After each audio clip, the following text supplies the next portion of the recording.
आरक्षण आणि मराठा समाजाच्या वेगवेगळ्या मागण्यांबाबत छत्रपती संभाजीनगर शहरात आज मराठा क्रांती मोर्चाच्या वतीनं गोलमेज परिषदेचं आयोजन करण्यात आलेलं आहे आणि यावेळी कायदेशीर आणि घटनात्मक आरक्षण या विषयावर अभ्यासक हे महत्त्वपूर्ण मांडणी करणार आहेत। तर गोलमेज परिषदेच्या बैठकीनंतर पुढच्या लढ्यासाठी भूमिका जाहीर करण्यात येणार आहे। विशेष म्हणजे या गोलमेज परिषदेचे आयोजक संजय लाखे पाटील यांच्याकडून मनोज जरांगे यांच्या भूमिकेवर सतत प्रश्नचिन्ह उपस्थित केले जात आहेत। अधिक माहिती घेऊयात आमचे प्रतिनिधी मोहसिन शेख यांच्याकडून। मोहसिन, महत्त्वाची अशी गोलमेज परिषद होत आहे, नेमकी काय या बैठकीत चर्चा होऊ शकते, काय निर्णय होऊ शकतात? दीपाली, जे पत्रक काढण्यात आलंय त्या पत्रकावर ठळकपणे असं लिहिण्यात आलेलं आहे की मराठा क्रांती मोर्चाच्या वतीने ही गोलमेज परिषद होते। त्यामुळे या ठिकाणी कोणीही एखादी संघटना किंवा व्यक्तीची ही परिषद नाही, तर मराठा समाजाची ही गोलमेज परिषद असल्याचं त्यातून स्पष्ट जाणवत आहे। आता ही गोलमेज परिषद कुणी आयोजित केली तर संजय लाखे पाटील जे जालन्याचे आहेत आणि ते मराठा आरक्षणाबाबत अभ्यासक देखील समजले जातात।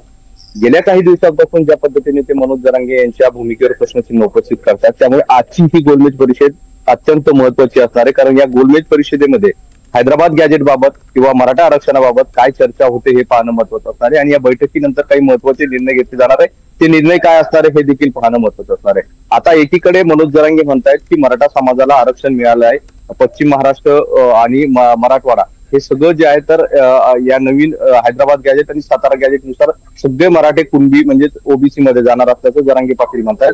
दुसरीकडे विदर्भात ऑलरेडीच मराठ्यांना कुणबी प्रमाणपत्र मिळतात, त्यामुळे महाराष्ट्र सगळा मराठा हा आता ओबीसी मध्ये जाणार असं ते म्हणतात। मग जर असं असेल तर आजची ही गोलमेज परिषद कशासाठी हा देखील प्रश्न उपस्थित होतो। कारण जी गोलमेज परिषद आहे ती मराठा आरक्षणाच्या प्रमुख मागणीसाठी आणि मराठा आरक्षणाबाबत आहे। त्यामुळे जर एकीकडे जरांगे म्हणतात की मराठ्यांना आरक्षण मिळालंय, दुसरीकडे गोलमेज परिषद ही मराठा समाजातून आयोजित केली जाते, त्यामुळे एकंदरीत कुठेतरी संभ्रमाचं वातावरण आहे आणि या सगळ्या पार्श्वभूमीवर आजची ही गोलमेज परिषद अत्यंत महत्वाची असणार आहे। या गोलमेज परिषदेमध्ये काय काय मुद्दे उपस्थित केले जातात, जरांगेंच्या बाबतीत काय मुद्दे उपस्थित केले जातात, हैदराबाद गॅजेट बाबत काय मुद्दे उपस्थित केले जातात, या सगळ्या गोष्टी पाहणं महत्वाचे असणार आहे आणि अत्यंत महत्वाची ही परिषद संपल्यानंतर जी बैठकीत निर्णय घेतले जाणार ते निर्णय काय असणार आहे हे देखील महत्वाचे असणार आहे। निश्चितच मोहसिन, अपडेट्स तुमच्याकडनं घेत राहू। तुर्तास धन्यवाद या सगळ्या सविस्तर माहितीसाठी।